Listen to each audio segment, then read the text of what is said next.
Hello students, good morning to all of you. In last video we studied about the acquired immunity, second type of our immunity system. In that we saw unique features of acquired immunity. Now in this video we are going to study two basic types of acquired immunity. In last video, I told you that acquired immunity has two basic types, active immunity and passive immunity. Active and passive immunity are having two subtypes, that is natural and artificial. Now, we are going to study in detail about these types. First type of acquired immunity, that is active immunity. What is active immunity? The resistance developed by an individual. The resistance developed by an individual due to antigenic stimulus. Due to antigenic stimulus. म्हणजे ज्या वेळेला एखादा अँटीजीन, एखादा pathogen आपल्या शरीरामध्ये entry करतो, आपलं शरीर भेदतो, इन्व्हेड करतो, त्यावेळेला त्याला रिस्पॉन्स म्हणून आपल्या शरीरामध्ये जो रेजिस्टन्स डेव्हलप होतो, जी इम्युनिटी डेव्हलप होते, त्याला काय म्हणायचं? Active immunity. What is active immunity? The resistance developed by an individual due to antigenic stimulus. अँटीजीनला रिस्पॉन्स म्हणून, अँटीजीनला प्रतिसाद म्हणून जी इम्युनिटी आपल्या शरीरामध्ये रेजिस्टन्स डेव्हलप करते, प्रतिकार निर्माण करते, त्याला ऍक्टिव्ह इम्युनिटी असं म्हणायचं. Active immunity may be natural or artificial. Just I told you active and passive immunity has two subtypes, natural and artificial. In that, first, natural active acquired immunity. Natural active acquired immunity. What is meant by natural active immunity? The immunity that acquired, प्राप्त केली जाते due to infection. Due to infection is called natural active acquired immunity. G active immunity एखाद्या पॅथोजनचं infection झाल्यानंतर आपल्या शरीरामध्ये तयार होते, त्यावेळेला त्या ऍक्वायर्ड इम्युनिटीला, त्या ऍक्टिव्ह ऍक्वायर्ड इम्युनिटीला नॅचरल ऍक्टिव्ह ऍक्वायर्ड इम्युनिटी असं म्हणतात. Immunity that develop due to infection is called natural active acquired immunity. म्हणजे एखाद्या पॅथोजनचं, मग तो फंजाय असू दे, बॅक्टेरिया असू दे, व्हायरस असू दे, ह्युमन बॉडीला त्याचं इन्फेक्शन होतं, त्यावेळेला त्या इन्फेक्शनला प्रतिसाद म्हणून जी इम्युनिटी फंक्शनल होते आपल्या बॉडीमध्ये, ऍक्वायर्ड इम्युनिटी, त्याला काय म्हणायचं? Natural acquired active immunity. It is developed, just I told, only and only after entry of pathogen into our body. He immunity फक्त आणि फक्त आपल्या शरीरामध्ये पॅथोजन आल्यानंतरच डेव्हलप होते. पॅथोजनचं इन्फेक्शन झालं नाही तर ही इम्युनिटी कार्यान्वित होत नाही. Not functional. It functional only and only after the entry of pathogen into our body. See example students, I think you are very well known about that example. Maybe you suffer from that disease. The name of disease is measles. जेव्हा आपण मराठीमध्ये कांजिण्या, गोवर किंवा वारफोड्या असं म्हणतो, measles. The person who has recovered from measles. एखाद्या व्यक्तीला समजा measlesचं इन्फेक्शन झालं, कांजिण्या झाल्या, वारफोड्या झाल्या आणि त्याच्यातून तो बरा झाला, तर this immunity, natural active immunity develop for the life time of that person. म्हणजे एखाद्या व्यक्तीला गोवर झाला, कांजिण्या झाला, तर त्या व्यक्तीच्या शरीरामध्ये ही नॅचरल ॲक्वायर्ड ॲक्टिव्ह इम्युनिटी आयुष्यभर त्याच्या लाईफस्पॅन मध्ये ऍक्टिव्ह असते. म्हणजे जरी परत मिसेलचा व्हायरस त्या व्यक्तीच्या शरीरामध्ये आला तरी त्याला मिसेल्स होत नाही. म्हणून असं म्हटलं जातं विद्यार्थी मित्रांनो की एकदा गोवराचा ताप येऊन गेला पाहिजे, एकदा वाराफोड्या येऊन गेल्या पाहिजे, म्हणजे हा एकदा मिसेल झाला की त्याला रिस्पॉन्स म्हणून त्या व्हायरसला मारण्यासाठी आपल्या शरीरामध्ये नॅचरल ऍक्टिव्ह इम्युनिटी डेव्हलप होते आणि ती आयुष्यभरासाठी राहते. म्हणजे जरी मिसेलचा व्हायरस परत आला तरी त्या व्यक्तीला मिसेल्स होत नाही. Because this natural active acquired immunity is a long lasting immunity. दीर्घकाळ ही इम्युनिटी आपल्या शरीरामध्ये कार्यान्वित असते. म्हणजे मिसेलचा व्हायरस जरी परत आपल्या शरीरामध्ये लाईफ टाइम मध्ये आला तरी आपल्याला तो मिसेल्स होत नाही किंवा त्या वारापोड्या होत नाही. This is natural active acquired immunity, first sub type of active acquired immunity which is developed only and only after the infection of any pathogen. पॅथोजनचं इन्फेक्शन झाल्यानंतर ही फंक्शनल होत असते. Now second subtype of active acquired immunity, that is artificial active acquired immunity. What is artificial active immunity? The immunity that acquired artificially by vaccination. एखाद्या लशीमुळं, एखाद्या व्हॅक्सिनमुळं जी आपल्या शरीरामध्ये immunity तयार होते त्या इम्युनिटीला आर्टिफिशियल ऍक्टिव्ह ॲक्वायर्ड इम्युनिटी असं म्हणायचं. The immunity that develops or acquired artificially by vaccination. म्हणजे जन्मल्यानंतर आपल्याला काही आठवडे, काही महिने व्हॅक्सिनेशन असतं, लसीकरण असतं लहान मुलांना, बाळांना. ह्या व्हॅक्सिनमुळे जी इम्युनिटी त्या बॉडीमध्ये तयार होते ती असते artificial acquired active immunity. Artificially, कृत्रिमरित्या आपण ते व्हॅक्सिन तयार केलेलं असतं आणि ते आपल्या शरीरामध्ये घेतलेलं असतं. त्याच्यामुळे त्याचं नाव काय आहे? Artificial active acquired immunity. Vaccine when introduced into our body, ज्या वेळेला हे व्हॅक्सिन आपल्या शरीरामध्ये प्रवेश करतं किंवा आपल्याला ते इंजेक्ट केलं जातं त्यावेळेला त्याला रिस्पॉन्स म्हणून which stimulate the formation of antibodies by immunity system. म्हणजे एखादं व्हॅक्सिन ज्या वेळेला आपल्याला दिलं जातं त्यावेळेला ते व्हॅक्सिन आपल्या शरीरामध्ये आल्यानंतर आपली इम्युनिटी सिस्टीम त्याला रिस्पॉन्स म्हणून जास्तीत जास्त अँटीबॉडीज तयार करते. म्हणजे व्हॅक्सिनला रिस्पॉन्स म्हणून नॅचरली आपल्या शरीरामध्ये आपली ॲक्वायर्ड इम्युनिटी जी अँटीबॉडीज तयार करते त्याला आर्टिफिशियल ॲक्टिव्ह ॲक्वायर्ड इम्युनिटी असं म्हणायचं. एक्झाम्पल आहे BCG vaccine, polio vaccine etcetera. तुम्हाला माहिती आहे आता कोरोना कोविड-19च्या अगेन्स्ट व्हॅक्सिन तयार करायला कितीतरी देश त्यांनी सुरू केलेला आहे. म्हणजे सगळीकडे असं बोललं जातं की लवकरात लवकर व्हॅक्सिन आलं पाहिजे. म्हणजे ती लस घेतल्यानंतर आपल्याला कोविड-19चं इन्फेक्शन होणार नाही, कोरोना होणार नाही. हे व्हॅक्सिन घेतल्यानंतर आपल्या बॉडीमध्ये त्याला त्या कोविड-19ला मारण्यासाठी अँटीबॉडीज आपली इम्युनिटी सिस्टीम तयार करते. अशा ज्या वेगवेगळ्या व्हॅक्सिन्स असतात, असं जे व्हॅक्सिनेशन केलं जातं, it is the type of artificial active acquired immunity. These are two sub types of active immunity. Now students, second type of acquired immunity, that is passive immunity. We are going to study passive immunity and its two subtypes, natural and artificial passive immunity.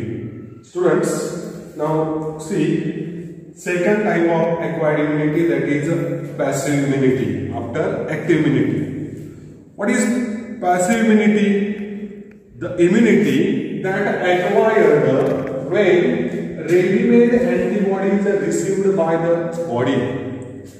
ज्या वेळेला आपण readymade antibodies आपल्या शरीरामध्ये घेतो त्यावेळेला जी immunity तयार होते आपल्या शरीरामध्ये त्यावेळेला त्याला काय म्हणायचं? Passive acquired immunity.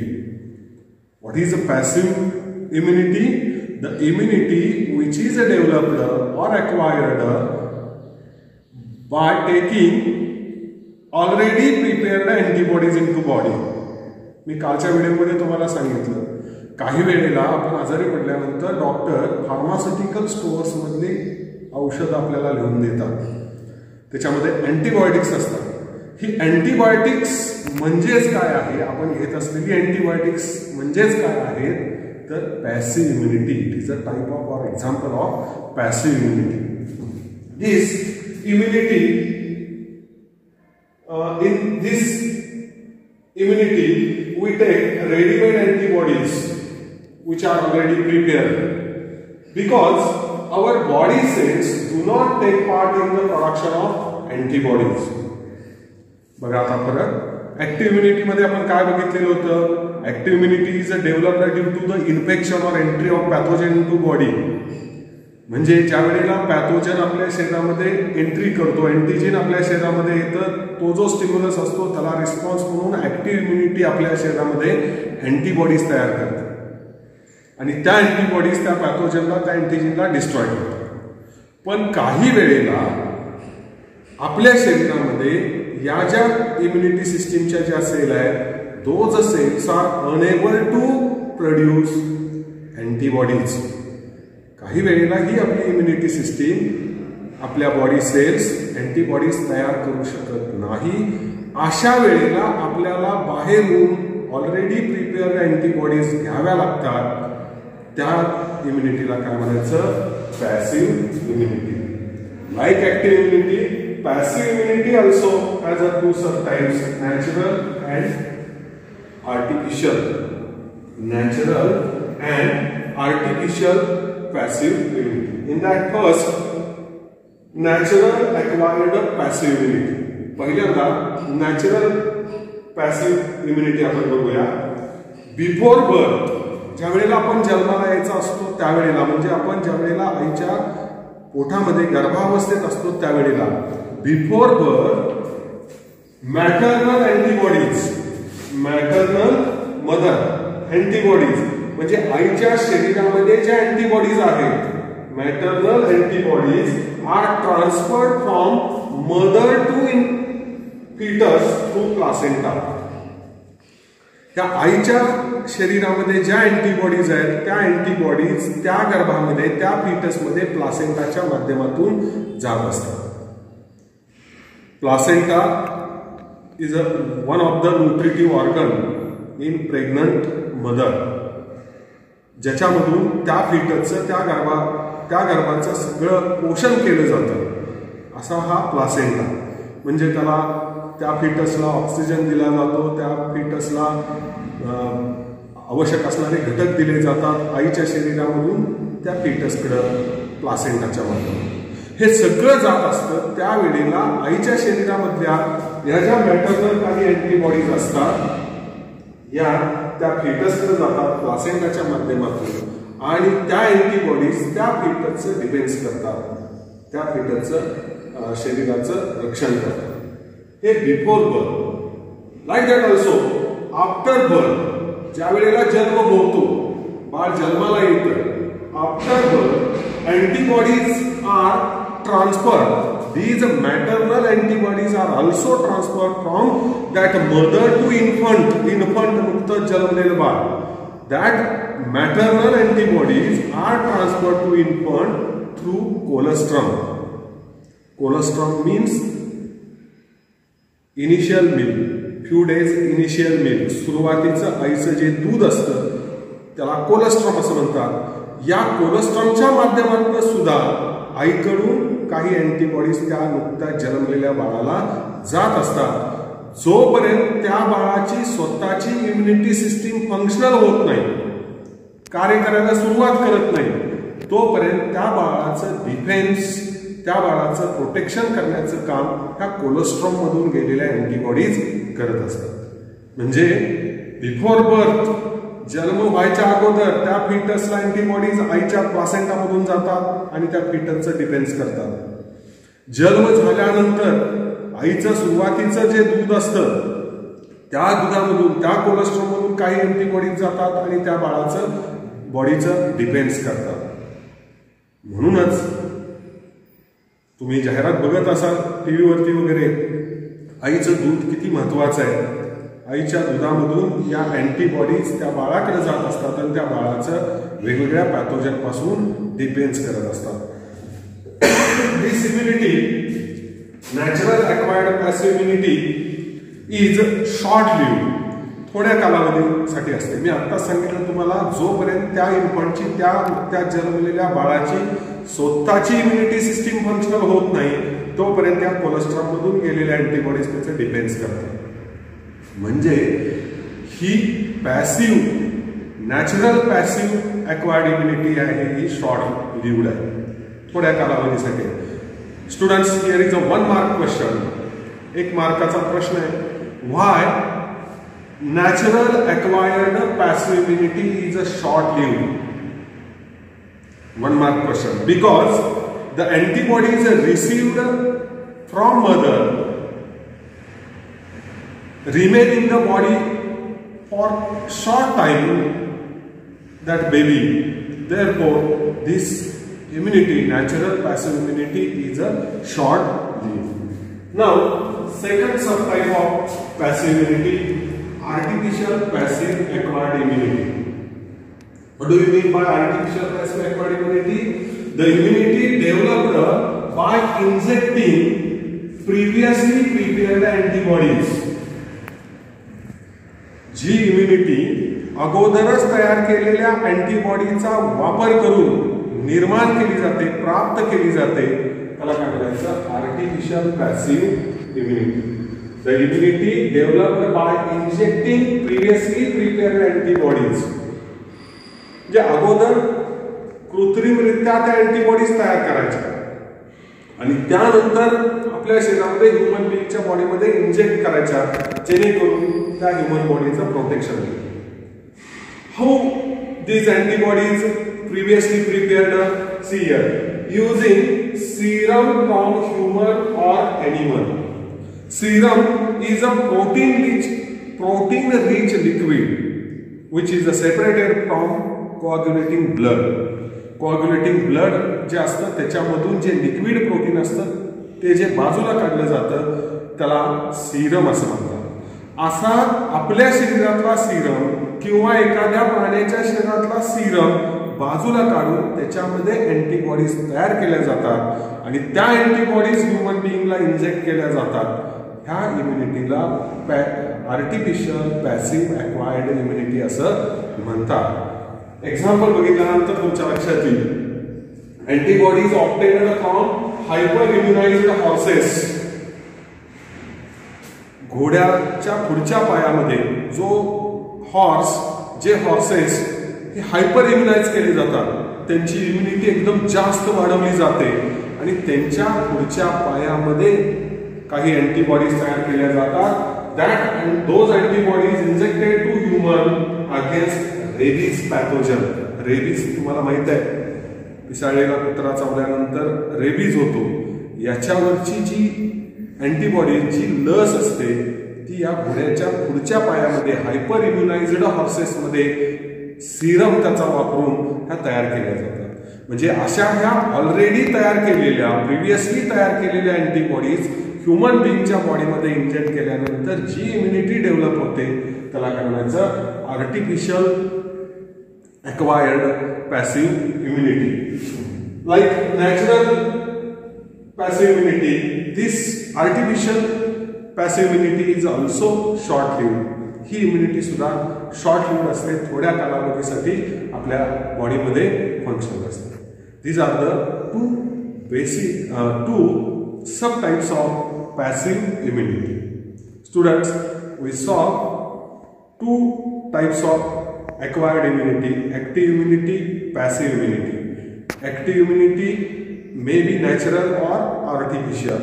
Passive immunity may be natural or artificial.